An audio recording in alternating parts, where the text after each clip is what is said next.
Good morning, everybody. I wanted to just let everybody know we are running a few minutes behind. Our speaker is not with us yet, but he is joining. I just got confirmation of that.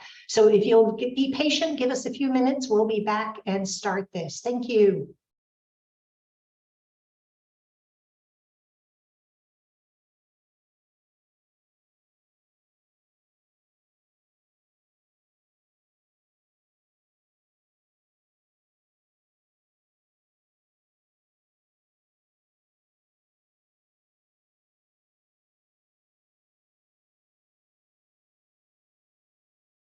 Okay, so I am back. Sorry, everybody. He has joined us. So yay, we are good to go. I'm going to start my PowerPoint.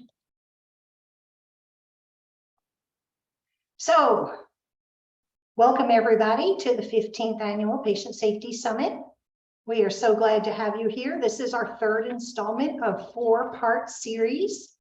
We have rescheduled the 10 a.m. session from today to next week, Wednesday, the 28th at 9 a.m. We sure hope you can join us.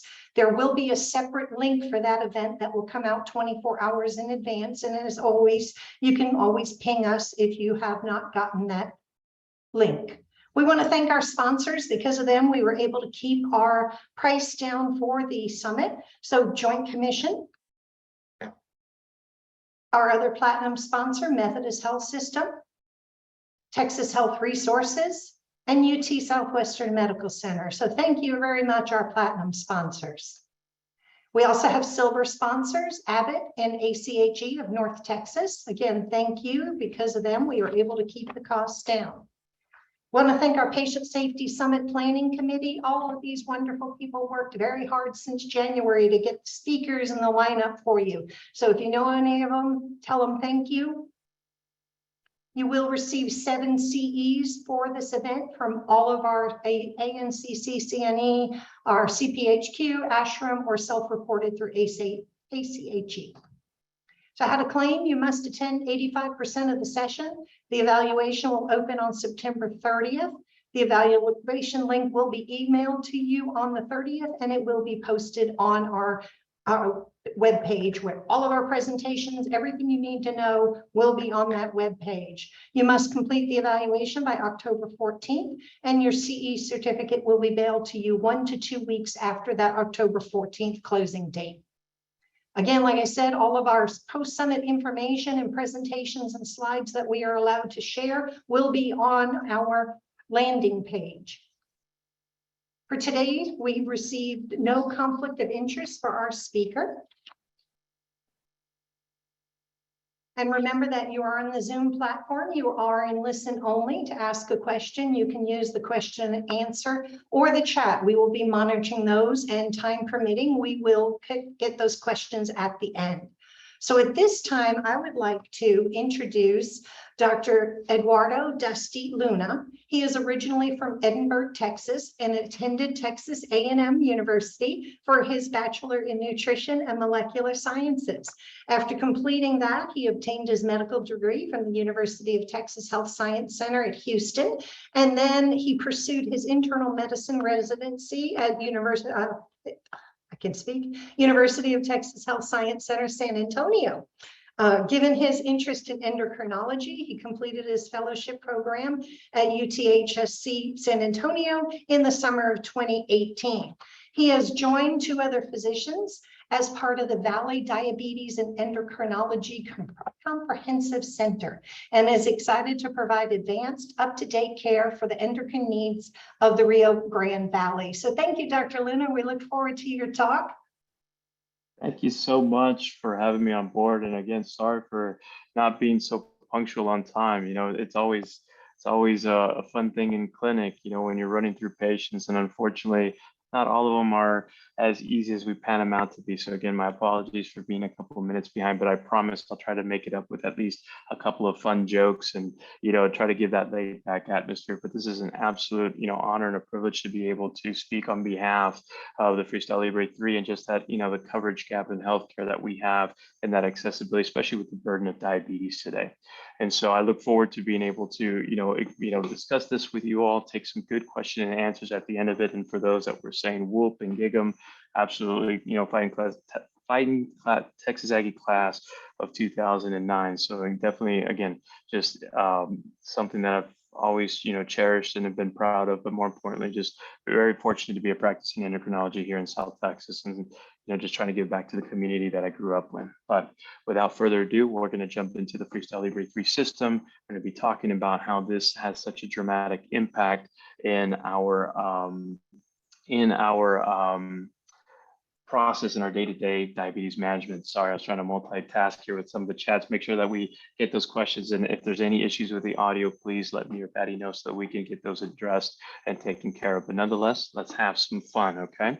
So again, briefly about me, as Patty already introduced me, but please call me Dusty.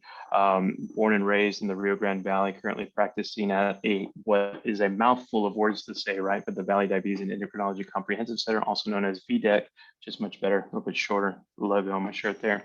And I practice here in Weslaco, Texas. So nonetheless, let's dive into it, okay? So first things first, we get that disclosure. If I could, I'd have my little mini violin and I'd just go ahead and just start strumming it right now. But this program is sponsored by Abbott, and the speaker myself is presenting on behalf of Abbott, and the content of this presentation has met regulatory requirements. I don't know how many times I have to practice that in the mirror to say it correctly.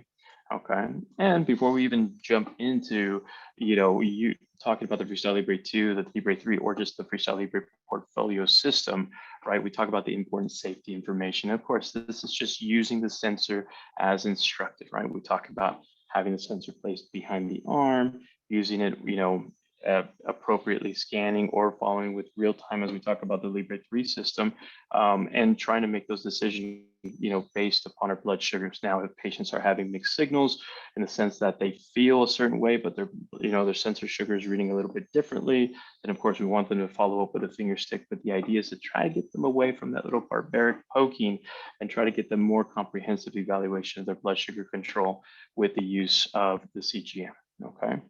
And again, just if they have any questions, any concerns, please let us know and we'll try to address it as much. I know some people are having a little bit of issues with the audio, so I promise we're going to work on our end to try to get that squared away.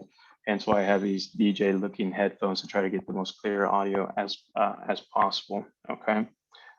Perfect. So with that being said, what are we going to talk about in today's presentation? Okay. Well, we're going to talk about the clinical picture, right? And the need for better glycemic management in patients with diabetes, whether it be type 1, type 2, MODY, LADA, all the fun stuff.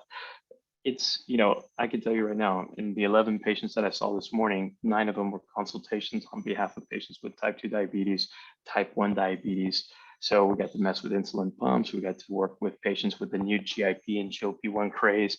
A lot of these patients had one common theme. A lot of these patients were coming in already, as I've previously seen them on continuous glucose monitors, utilizing Freestyle Libre 2 and also the Freestyle Libre 3, as we've had this slow rollout initially once before it hits the big pharmacy soon, right? But it's getting a better management, trying to get these patients at that center of their own care. I think that's where we have some of the pitfall in our diabetes care, because once the patient sees us, whether it's being evaluated in the hospital or they're coming in, to the outpatient clinic, that 15, 20, 30, 45-minute appointment that we have with them, that's just one appointment in between maybe 3 to 4 times that we see them a year. At that point, it's their responsibility as they're going home. And the idea is that we don't want them to feel alone. We want them to be able to have that opportunity to feel engaged, to be empowered on what their sugar is doing and how we can approach that with a appropriate diabetes management. And again, that's where that kind of we see as what I just talked about. That's that gap in that care. What are the obstacles to providing that optimal care? Then we're going to go beyond the A1C. I know the A1C has been the standard of glucose, and I've always joked around since 2018 when I went out into outpatient after fellowship and a long enduring training. The biggest question became, what is CGM? What is it going to become? And I would joke around, and I actually truly did mean that. I said from 2018, within 5 years, we were going to see that perception that CGM was going to be the new player. Well, it's 2022, so I still got another year to go, but that message is resonating. We're starting to see how continuous glucose monitoring goes beyond that A1C to really bring in that data dive, right? That data detail. And then how can we conquer that gap, right? How can we utilize the Freestyle Libre portfolio and continuous glucose monitoring to the betterment, not only for our patients, which is first and foremost, but also to us as the clinicians, the providers who are seeing these patients on the day-to-day, to be not only effective in the clinic, with our medication treatment, but also with their time and energy as we work through their patient workup. Okay. And of course, as questions, just have them come through the chat. We'll try to get to them, throughout, especially with any of the audio or video technical difficulties. But in addition, we'll get to the Q&A session so we can run through them as well. Okay. So the clinical picture, right? We talk about the need for better glycemic management. What does that mean? How do we approach it, right? Well, the unfortunate aspect of diabetes is the complications have various risk factors. When we look back, this is in the CDC here in 2022, in patients 18 years and older with the diagnosis of diabetes, we're seeing a lot of comorbidities with this, right? We're seeing 69% of patients with high blood pressure. We're having 44% of them with some type of dyslipidemia or hyperlipidemia. In addition, nearly 90% of these patients are overweight. We even see this when we go back and look at NHANES data from 2007 all the way to 2018. And I'm scared to see what 2018 and beyond is looking like. But unfortunately, not only are we not able to meet the metric of getting their A1Cs less than 7%, right, which is nearly 50%, if not higher, of the population with diabetes, but we're also getting to that aspect where 90% of them are overweight to some degree. Now, I don't know if y'all have gone back and look at those CDC pictorials, but if you go back and Google this, there's one that you go in or YouTube it, right? From the 90s, as we progress from the 90s all the way up to our time frame now, the color coordination for BMI continues to change. In the beginning, it was like 20 to 24, 18 to 24, and then 24 to 27, and then they were smaller subsets.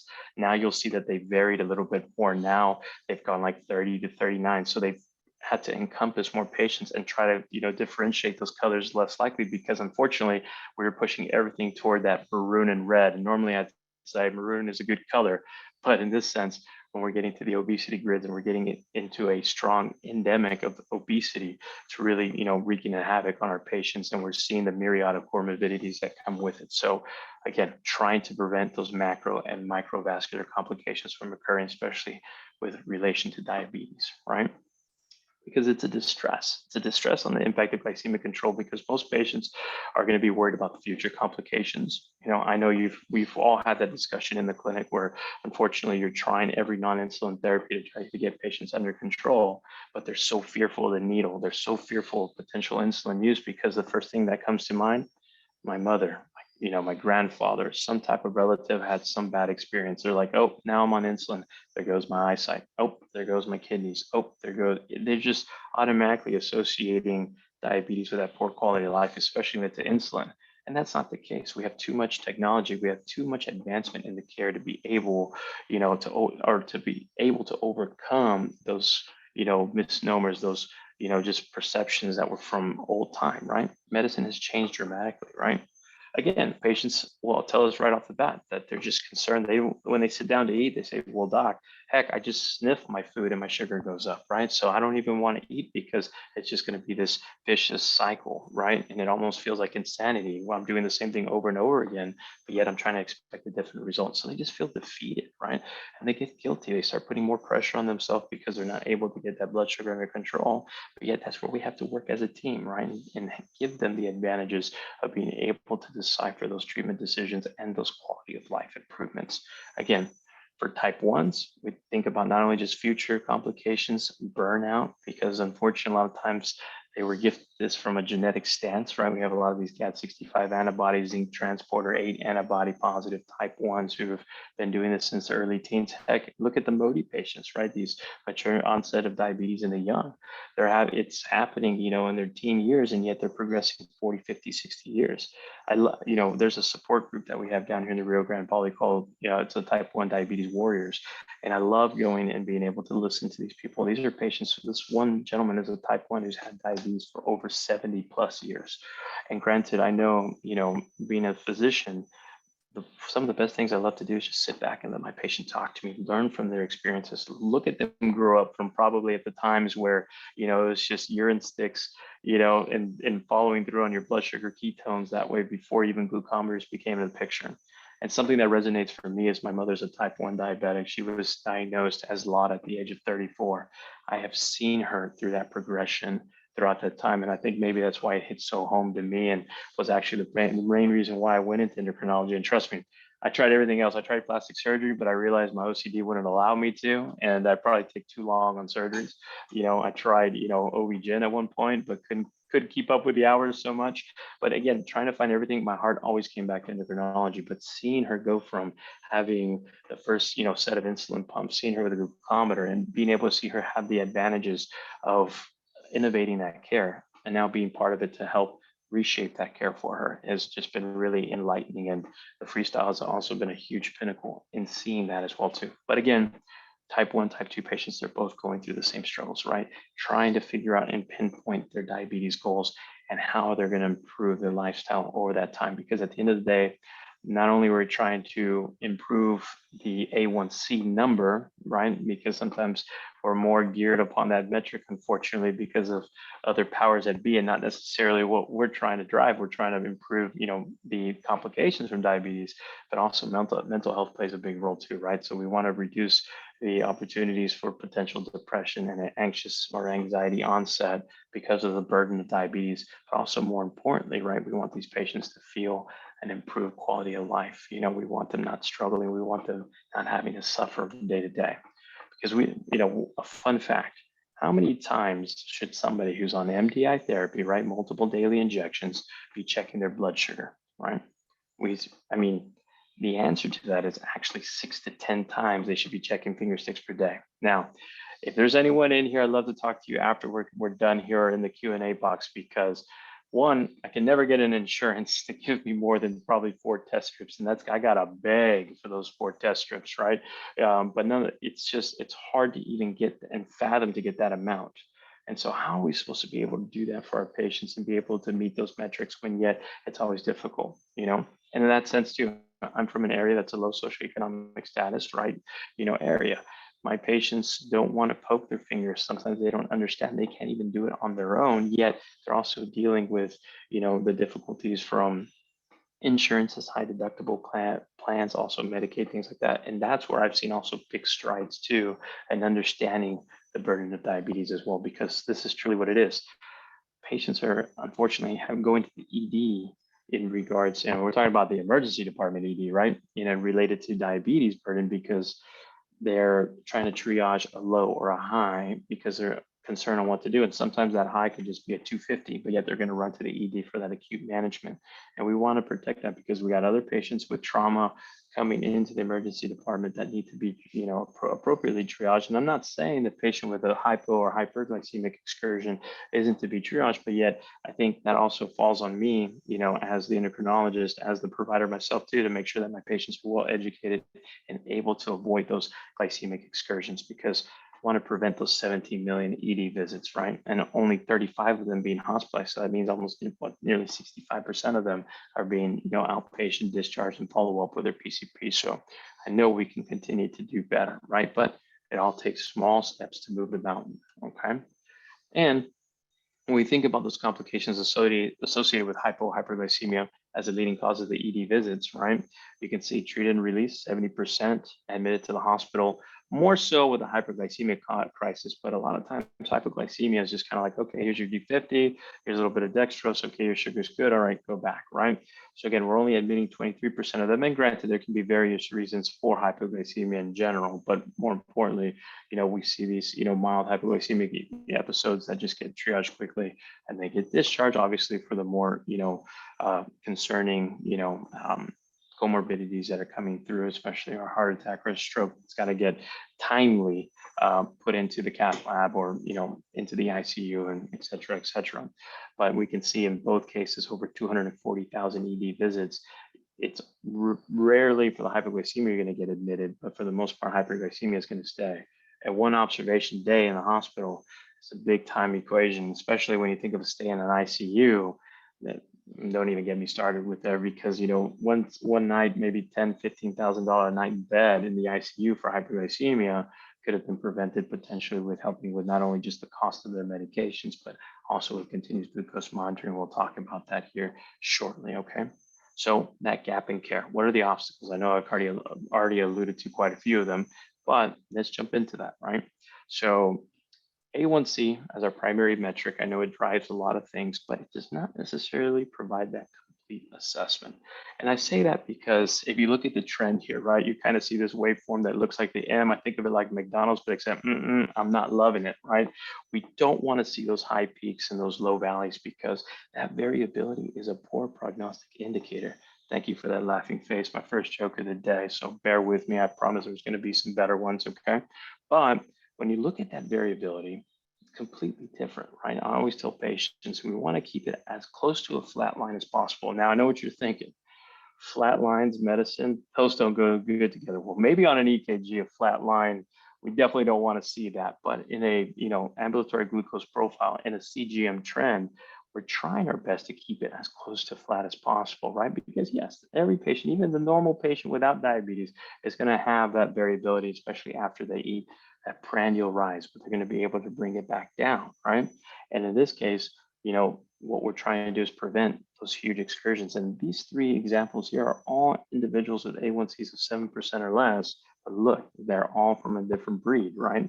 We see the one on the very left with 100% time in range. That's what we want. I would love to see 25 patients, a day with 100% time in range because we're doing something right. Or do they even have diabetes? Kidding aside, right? But ideally, we're seeing patients B and patients C, or the middle and to the far right. I'm going to highlight this one to the far right because I'm going to give you an example of a patient that I had. So this is a lady, her name was Maria. She was an 87-year-old Hispanic female coming from a nursing home, right? And for a long story short, the concern was that her A1Cs were always 7 to 7.5%, very consistent. But something didn't seem right. Obviously, she had multiple comorbidities. She was, I wouldn't say necessarily disheveled, but she was very emaciated, just very sarcopenic, just poor thing. She just didn't look very good. And my worry was why, right? Especially as her being on insulin. Now, granted, she was on 70/30 insulin. Talk about gaps in care. Obviously not the best type of insulin, but again, we have to work with what's due and what's covered and what's affordable. So, my first thought was I need to put this lady on a continuous glucose monitoring. And I know what you're thinking, 87-year-old lady, Dr. Little, why would you put a continuous glucose monitor? Well, I'll one up you on there. My oldest patient on a continuous glucose monitor and even on an insulin pump is 95 years old. Just because we're a little bit older doesn't mean we can't use the technology, especially if the support system is there, okay? But at that same token, right, for this patient, I went ahead and put the continuous glucose monitor and I followed her up within a week. I was just flabbergasted, right, with the idea of what happened with her blood sugar. So I started, and before I kind of give you what that CGM looked like, so I started asking the nurse who was with her at the visit. I said, okay, and mind you, she's at a nursing home getting better quality care probably than at home, maybe with a loved one who may not feel so comfortable with insulin administration and monitoring sugars and whatnot. And I asked, I go, okay, how's her insulin regimen? She's taking X amount of units at 8 a.m. and another X amount of units at 5 p.m. I said, okay, and how compliant, is she taking the medication? Does she allow you to inject? And the first thing, and I found it like kind of a little red flag was, well, no, she's fine about taking the medicine, but a lot of times we're having to hold the morning dose and we're only giving the evening dose. And again, light bulb, right? I know what y'all are thinking. CGM overnight, poor thing was at 50. It was just registering low all night, right? Now, mind you, this was a little bit earlier in the Freestyle portfolio when the alarms for the optional real-time high and low glucose alarms were available. So she was 50 throughout the whole night, right? And then guess what? At 8 o'clock, the nurse appropriately was looking, oh, your sugar's low. I'm not going to go ahead and I'm not going to give you your insulin. Well, she's only getting insulin twice a day with no other adjunctive treatments. So if you hold her 70/30, she's losing on the MPH, she's losing on that regular. She persisted over 400 the rest of the day till 5 o'clock, and then talk about vicious cycle. Here's your evening dose of your 70/30 back to 50. So even though her A1C was 7 to 7.5%, her variability was so poor, she was so brittle, hence why she was, not, doing well. So first thing I did was readjust her 70/30 as much as I didn't want to because I want to do something different. And I had to do something that was affordable for her, made those changes. Now her A1C bumped up to about an 8 to 8.2%, which is perfectly fine at 87 years old. I learned something, the other day. I'm always trying to learn from my residents. And a resident told me, hey, a quick fact for patients above the age of 65 is that just take their age and that's what their A1C should be. And I was like, oh, that makes sense. So 87, that's 8.7, right? So that's how I think about it from time to time too, right? But we raised her up and reduced her time spent in hypoglycemia from over 30%. She had dropped down to now less than 5%. Now, granted, not good. I want to keep getting better, but that's a drastic reduction in that hypoglycemia. Okay, so it's fun. Little slides like that I can expand on. So I love to talk about this because, like I said, really enjoy what this brings, for the patients, right? And that just continues to harp on the challenges that exist for both the glucose management and medication therapy. If that didn't already kind of explain what's going on here, this is in a real world study. Only 57.6% of patients self-monitor blood glucose at the recommended frequency. And I've already told you, 6 to 10 times per day. That's what the ADA says. Probably that's in a real world study. I've even seen other data that says nearly 2/3 of our patients with type 1 and type 2 diabetes who are on MDI therapy aren't even getting to the 6 to 10 finger sticks per day. So again, they're struggling, and this is all across the board, whether you have the highest of academic standards or someone who's in that low socioeconomic status, still struggling to try to make it complete, right? But again, it leads to many different things: the healthcare costs, right? The system burden, and also the patient mortality. These are things that just continue to bug us, but we're getting there. We're getting better, right? We're making strides today because we're all here and we're trying to make ourselves better through these, coverage and gap, trying to prevent that, right? So in patients with type 2 diabetes, this is always a fun thing, right? So when we think about finger sticks in general, I like to I say this, and let's see if y'all agree with me, right? But I always say there's 3 types of people who do finger sticks, right? The first one, I call them the perfect zeros. Say, all right, Dr. Lynn, what do you mean by the perfect zeros, right? Well, that's the person that checks in their 120, 130, 140, 150, 100. Like, come on now. So you're checking your blood sugar every day and you don't have one crooked number in there? Come on, I'm not buying it, right? That's patient number 1. So patient number 2, I call them the blood stainer, right? They give you the blood glucose log that you've given them to fill out, and it's just full of just blood stains all throughout what they're writing. And I'm just kind of like, you can hold on to that piece of paper. I'm probably not gonna feel too comfortable. I'm over there strapping on the gloves to pick up the paper, right? And then there's the third person. Who's the third person? Well, that's the person who probably designed the continuous glucose monitoring. That's the software engineer who comes to you with a Excel spreadsheet, got the standard deviations, even has each error, and they already have it all graphed out. I'm thinking, hey, do you work for Abbott? Kidding aside, right? But again, with the finger sticks, I allude to that because when we think about patients with hypoglycemia, when we ask our patients, have you had a hypoglycemic event? Oh yeah, I felt a low, 3 days ago. Okay, well, what was your sugar? Well, I didn't check it. Like, what do you mean you didn't check it? Well, no, it was low. So I just ran and I grabbed a can of Dr. Pepper and I ate a peanut butter jelly sandwich. So, okay, so you don't really know the rule of 15 either, right? Despite, because patients will tell you when they're having a low, they feel so uncomfortable that they're gonna tell you, I don't have the time, right? I've seen it from my own mother. Like, I don't have the time to go poke. I'm going to take care of this. And then again, we get that rebound hyperglycemia, and that just becomes its own, cyclic adventure itself too. But again, patients that are experiencing those hypoglycemic events aren't necessarily following up with that, right? And we see that here, right? Among patients without severe hypoglycemia in the last 6 months, only 28% consulted their physician or nurse following a non-severe hypoglycemic event. So some patients are just like, it's okay. I'll deal with it. I'll talk to them in the next visit in 3 months, right? Again, maybe they're just, don't want to burden us with that little issue, right? Which again, I know sometimes it's challenging for them, especially with the amount of patients that we're trying to see. And I promise we're trying to get to everybody, but I know it's difficult.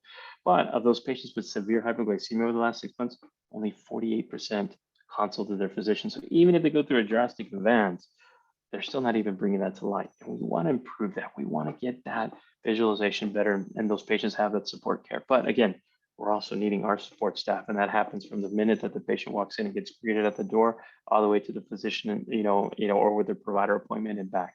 We're doing our due diligence, but more importantly, our patients need to feel comfortable to know that they can follow up on these hypoglycemic events. But a lot of times, even though they're not reporting, a lot of patients aren't necessarily following up on that finger stick because they feel awful at the time. They're just trying to recorrect what's going on. Okay.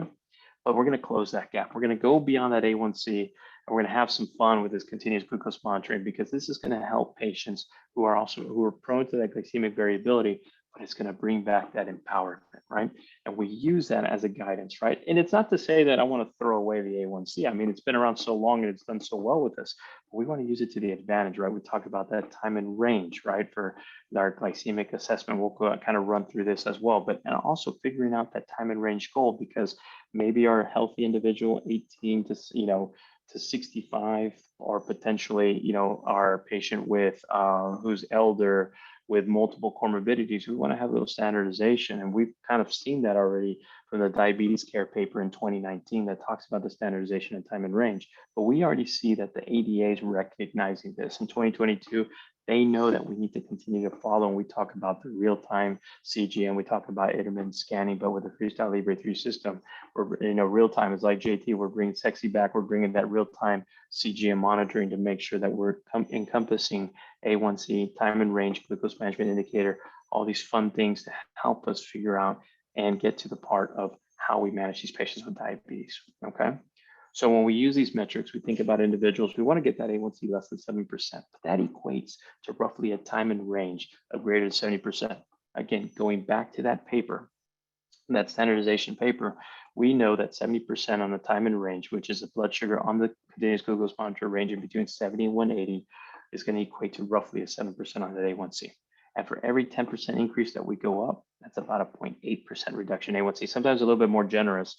I actually say 0.5%. So if you're at 70, you go to 80, that 7 goes down to a 6.5. Vice versa, I look at opposite. If you go from 70 to 60, then you're looking at like 7 to 7.5 or even 8%. So again, using that time of range as an addition to that gold standard of the A1C provides more value for our patients and understanding their glycemic control. Now, just with these two pictures alone, I can go on, you're gonna talk about this all day, right? But that time and range, we wanna complement that ambulatory glucose profile. So on the left-hand side here with the time and range, it's beautiful on these AGP reports. I take that one sheet of paper that has the time and range, that has the AGP, and it has also the average glucose management indicator, the GMI, the variability. That's all I use. I walk into the room. I did that all morning today, and I show them, hey, look, this is what you're doing. And we take one step-by-step individual approach. But again, that's your whole diabetes visit right there. You're centering it around because why? What's the patient going to do? They're going to look at the graph with you. They're going to follow your eyes. They're going to follow your movement, and you can explain to them where they're having those little issues. It's fun when I walk in there and be like, hey, so what are you eating at like 7 a.m. and at 3 p.m.? Like, hey, doc, how do you know what I'm eating at that time? I can see it in your curve, And then they feel a little more comfortable, like, hey, this person's taking that extra time to follow through and look at my day-to-day profiles. But as you can see with time and range, we look at the high differentiation, the very high, the target, and the lows as well too. Again, always trying to minimize lows at less than 4%, especially in our elders, less than 1% if possible. And in our highs too, trying to minimize it at most times, trying to keep it less than 25%. But if you're gonna have a high, I guess if there's a good high per se, you want to keep it in that 180 to 250 range and don't really want to touch that barrier of greater than 250 for that very high. And of course, the green, right? Green means go, green means good. So red always means stop and take a look, right? Especially with hypoglycemia. But then let's look at this AGP curve, right? And I'm not going to try to get too detailed or too technical, but when you look at this, right, you're following this curve, right? So you got the median right here, which is kind of like dark blue line right here. The shading is for the different variabilities and the quartile percentiles. Again, easiest way, follow the curve, right? Follow the yellow brick road, right? So you're coming through, or the blue brick road, I guess you can say. So this person, if I'm describing this is a relatively flat AGP from 12 a.m. to 6 a.m. Then roughly you can see maybe potentially early breakfast with a rise postprandially that kind of holds steady through around lunch. Again, maybe potentially another little rise, maybe some treatment happen, maybe some exercise, then you start to see a little downtrend again, and then relatively flat stability. But again, keeping the majority, 50% of those blood sugars, that median line, we're keeping it within the target range. It's going to equate to a good A1C value, a good GMI value as well too, okay? Again, I love that. I love to just follow that curve and work with patients because you can really assess that. For example, this is a patient who's coming to me maybe just on metformin. Let's give a perfect example, metformin, 500 milligrams, 2 times twice a day, right? And I see this kind of curve. What am I thinking? Well, of course, I also couple what other comorbidities they may have. Do they have coronary artery disease? Do they have mild kidney disease, microalbuminuria?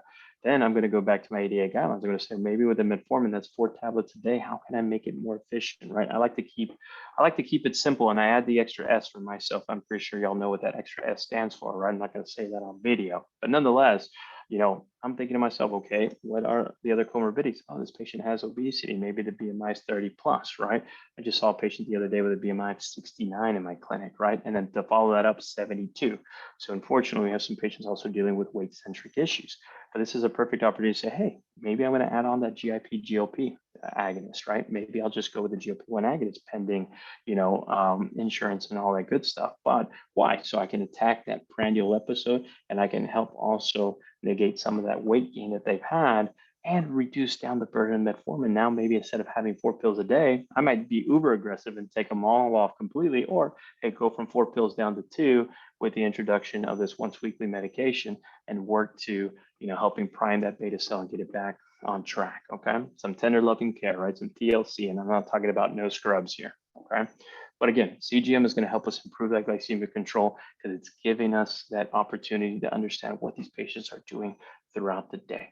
And it's the best ones I always hear the stories when I put a patient on continuous glucose monitoring and I walk into the room, the first thing they say is, Dr. Luna, you suck, right? Excuse my French there. Okay. But I'm like, what did I do? And they say, well, the other day I was doing fine. My sugars were great and I had dinner. My wife baked these beautiful cupcakes. And when I sat down to eat a cupcake, I checked my sugar, I scanned it, and it came out to 190. And so I had to tell her that I couldn't have one because my sugar was high.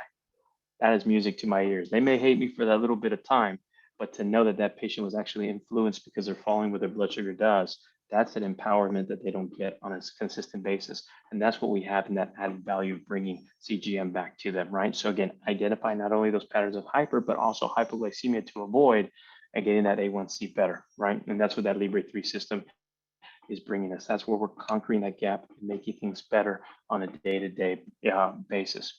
Now, what you're seeing here is another futuristic approach to the Freestyle Libre portfolio, and I can't wait. I've been one of the fortunate ones to be able to get my hands on it early, and I have several patients, quite a few, I should say, already on the Libre 3 system, and it's already going to make that next step into pharmacy launch soon. But it's impressive. We know about the accuracy. The portfolio itself, from the 14 to the 2, now up to the 3, right, has always carried good accuracy, also good, alarm rates, both for predictive and also prevention of false alarms.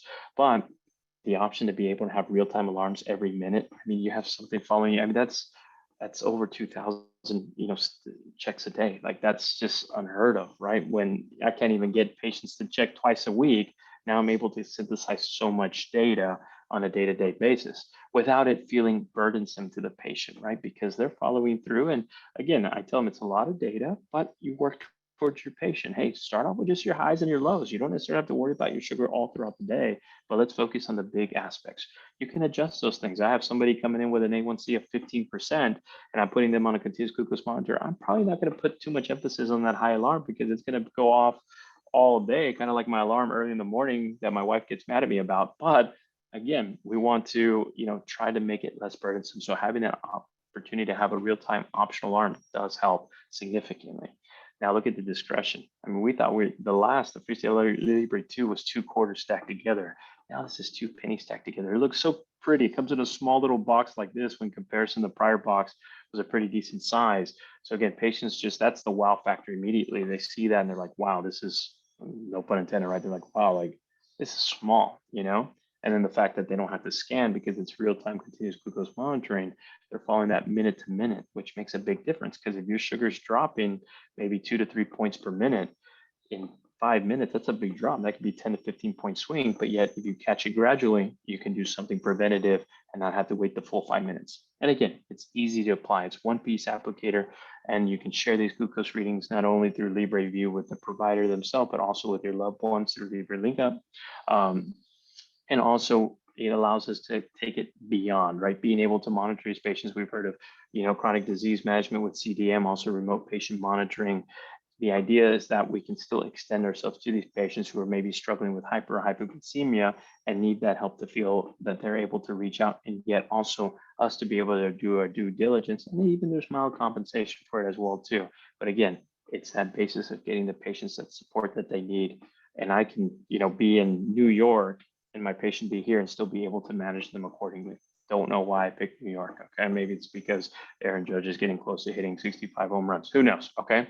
But overall, it's a fully integrated CGM system, right, to manage diabetes, right? We talk about not only having the Freestyle Libre app, both on the Android and the iOS software, but we have the Libre Link Up, which allows us to connect with caregivers, even with loved ones, to give them that peace of mind and also be able to be that support system for them, especially when we have issues with, potential hyper or hypoglycemic events. And of course, Libre View, that allows us to have seamless data gathering that we can follow through, look at those problem children on a day-to-day basis and make sure we're seeing progress. And, it really has also driven telemedicine care for diabetes alone as well too. I mean, even when, I know we're battling, I appreciate everyone's hard work and being in the front lines during this COVID pandemic and now with flu season coming around too. But the biggest thing, I think it was it last year, the Flurona is what they called it. But nonetheless, being able to get to these patients who may not be able to get to clinic because of XYZ reasons, it's allowing us to really broaden that horizon and take care of people the way that we're trying to do, the way that it's meant to be, and prevent those, potential admissions for hypoglycemia. Okay. So with the GPI, again, this is a way of looking also different night. It's a glucose pattern insight. This is something new that I enjoy as well too, because it allows you to take that, that ambulatory glucose profile and give you some insight, deeper dive into it, right? So this is also a nice little metric to teach, right? I like my residents to look at this so they can learn, my students, and even my nurse practitioners and my physician associates, physician assistants, PAs, right? So again, you can compare the metrics of where they're high, they're in target, they're low. As we saw, that step one is compare. It personalizes, it looks at their medications, potentially what they're on. It may try to suggest if they're on MDI therapy, might consider this, or lifestyle intervention, increasing their exercise movements, things like that. Identify and some of the pitfall areas through their, tracings. And again, this is to each discretion, right? I mean, I'm an AGP person, I always am. Sometimes I'll look at that GPI if I want a little bit more insight, but this is also that benefit to take that deeper dive into the glucose statistics as well too, and those considerations. So again, having this opportunity, for where you're even getting some guidance for your patient management is always going to be a big thing, right? And there's that glucose management indicator there on the top right. This is like where I think of that estimated A1C over the time frame, and you can look back from just 7 days all the way up to 90 days to kind of get that feel of where your GMI is in comparison with your A1C and use it for that statistic synergistic benefit. Okay. But we know that with the use of continuous glucose monitoring, the use of the Freestyle Libre portfolio, we're seeing great improvement in diabetes outcomes, right? We're conquering that data gap right there, right? Or I should say that metabolic gap, right? We're improving the impact on the disease burden. Patients are not feeling so stressed out because they have better insights on how their glucose control is. Improving that time and range. We're reducing that A1C, improving hospitalizations. That's key. Patients don't want to be in the hospital, right? They don't want to be absent from work, right? They want to be able to be in the know. They want to be able to help their family, be a provider. They don't want to be a burden on their own loved ones as well too. So the fact that we can be able to get them those advantages is always great. And of course, we want to reduce that time spent in hypoglycemia, because I always say this, hypoglycemia kills, right? Hyperglycemia we can work with. High blood sugar, no problem. But when they start going low, that's where it becomes extremely difficult. And we want to make sure we have that, clinical impact. And with the Freestyle Libre, you're getting that from day one. So with patients utilizing the Freestyle Libre portfolio, using the Libre 3, they're seeing this experience, right? Not only are they having a better understanding of how their blood sugar works, that fluctuation, that's 95% of patients, 77% reporting lower incidence of hypoglycemic episodes. Why? Because they're being proactive. Oh, I'm getting potentially an urgent low. I'm getting a low soon. I better act accordingly. Maybe go get my rule of 15 now, not go for the whole can of Dr. Pepper, but maybe 4 ounces of juice, small hard candy, get their blood sugar going back up, right? 92% of patients found it easier to manage their mealtime glucose because they're not having to sit there. Because unfortunately, some patients do feel embarrassed to pull out. You have some people who are just completely comfortable and they'll throw out their whole diabetes tray on the table, right? But most people aren't going to want to do that. They're not going to want to take out, their Lancet and poke themselves and check their sugar right before they're going to nice and sit down and have this beautiful meal. It's just not going to happen. But being able to have the discretion to be able to check your blood sugar, well, this time no more scanning, right? Freestyle Libre 3, it's just right straight to your phone. You look at it real quick, your sugar, and then you can make those little adjustments. Now we have so much cool things in the market. You have these, insulin patches where you can just click underneath your shirt and give yourself 2 units at a time. You have these, now getting to the insulin pumps and automated insulin delivery, which is just another leap and bound that we're going to see in the near future. You have the inhaled insulin. So there's different ways to discreetly treat, this blood sugar and still be able, to go about your day without people wondering, what's going on. And then last but not least, even though we want a higher percentage of it, hey, 37% of patients are engaging in more physical activity more frequently. That's good. And that number will continue to trend up because they know, I've had it personally. I've had patients say, oh, I saw my sugar trending up, so I went for a 30-minute walk. Hey, that's something that they weren't doing before. So they're engaging and they're being more understanding of what their blood sugars are bringing to the table. And with the Freestyle Libre app platform, these users are experiencing improvements in less time in hyperglycemia, lower average glucose, lower glucose variability. If you can shift 5%, you're talking about 1.2 hours more time in range.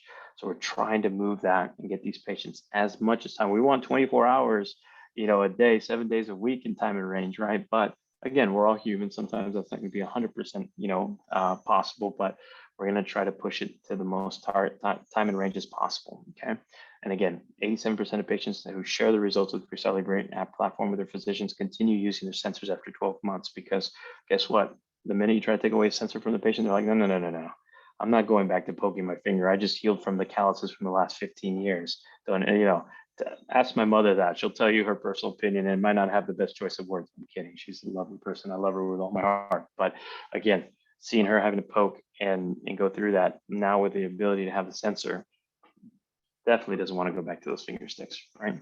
And again, just kind of enhancing more and that data drive of what we see in patients with even type 2 diabetes in the Freestyle Libre portfolio.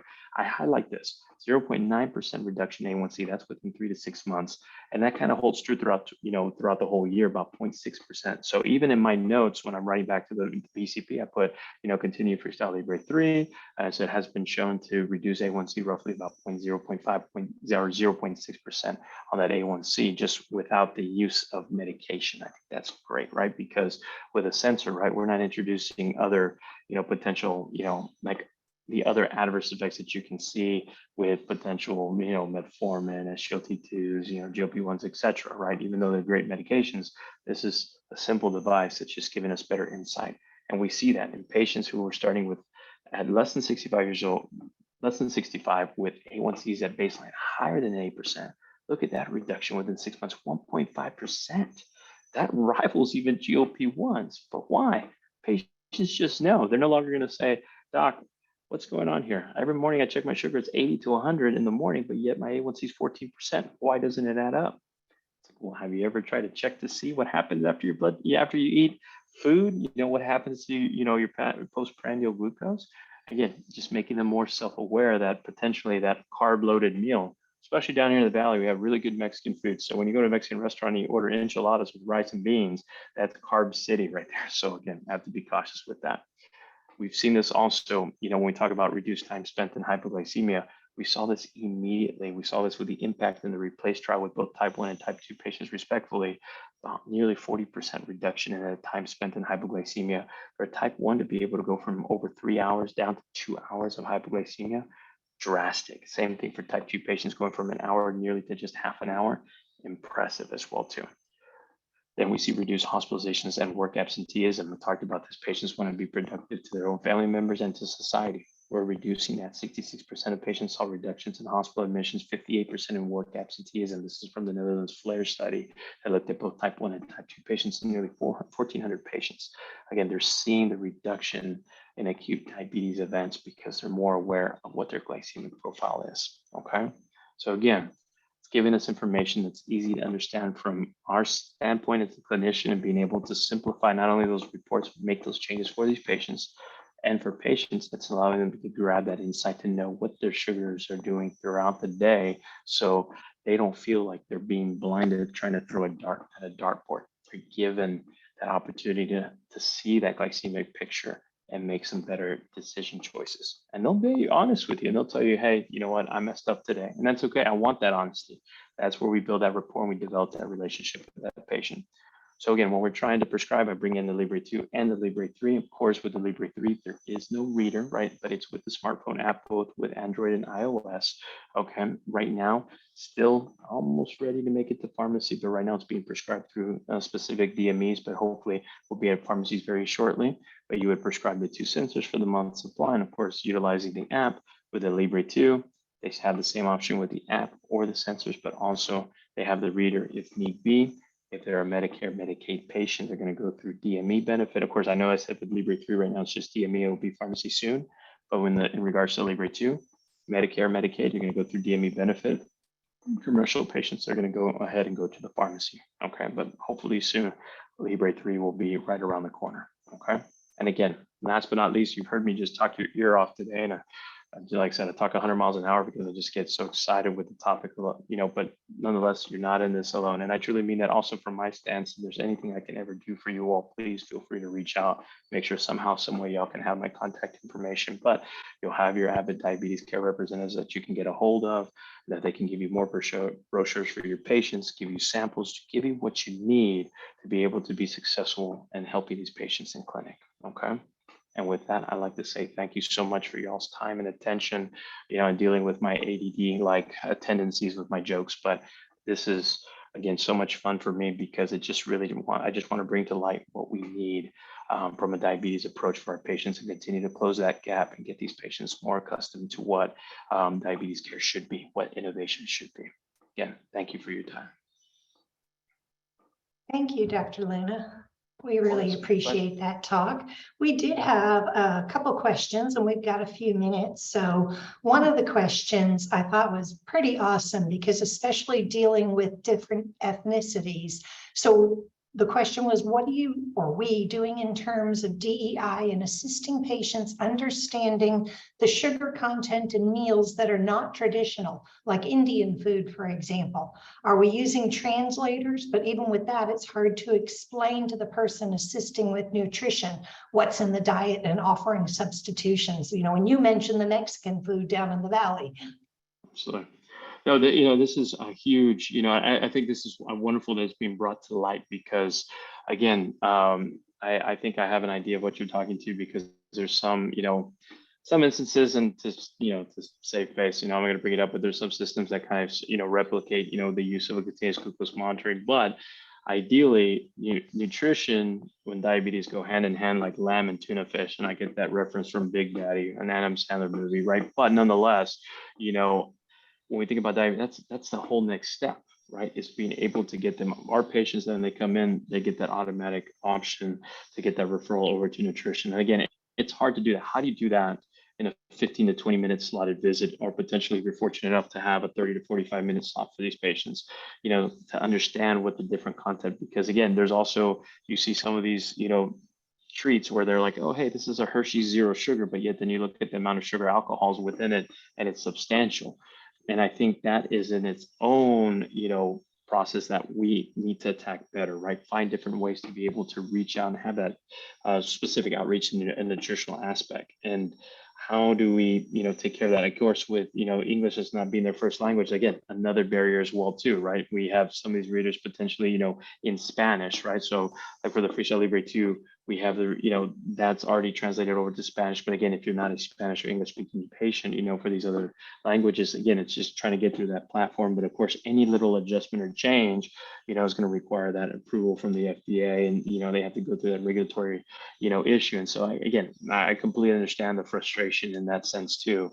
But we just got to keep trying. We got to keep, pushing, towards that standard and trying to simplify the process as much as possible for these patients. It's just, we need to continue to make this accessible. I'm trying my best to try to be an advocate, and trying to go to the state and, be a participant with, Medicare and Medicaid delegations, only because I truly believe that this can be substantial for all patients, and trying to get away from, just because, I just don't see the point in poking the finger as much. I mean, granted, yes, finger sticks are great. They're fantastic and they will always have some type of impact, but I just think of that quality of life with patients, and again, nowadays, most patients are also going for that comfortability and what they want. That's what makes it, challenging too, because, we're already up, against, steep hill, But then when a patient comes to you and says, well, no, I'm not going to poke my finger, and yet they can't afford a CGM, even at the lowest copays of, potentially $20, how do we bridge that gap? So again, very, very great questions